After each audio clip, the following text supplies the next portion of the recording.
Welcome to the Slop Temple. We pray this video helps.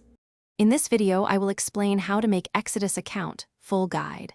Open the Exodus app or website and tap Create New Wallet to begin right away. Write your 12-word recovery phrase on paper and store it somewhere safe away from devices. Choose a strong password and enable App Lock for extra security.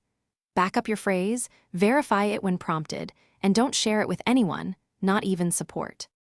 Create your Exodus account and immediately verify the backup phrase when prompted so you know it's recorded correctly. Keep one copy of the phrase in a secure physical location, such as a safe or deposit box, and consider splitting copies across trusted spots. Avoid storing your phrase digitally to reduce hack risk. Use a clear, consistent method to retrieve your backup and tell a trusted person how to find it in emergencies.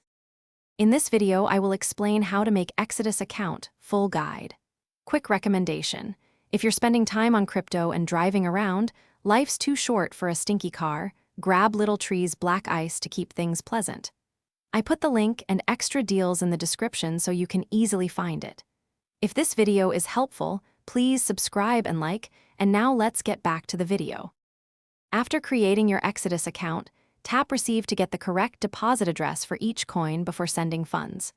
Try the built-in exchange to swap assets without leaving the app and use staking for supported coins to earn rewards. Always review network fees and estimated times before confirming transfers to avoid surprises. Keep your app updated for new features and security patches, and test small deposits first until you're comfortable. Thanks for watching. Consider subscribing if we helped you.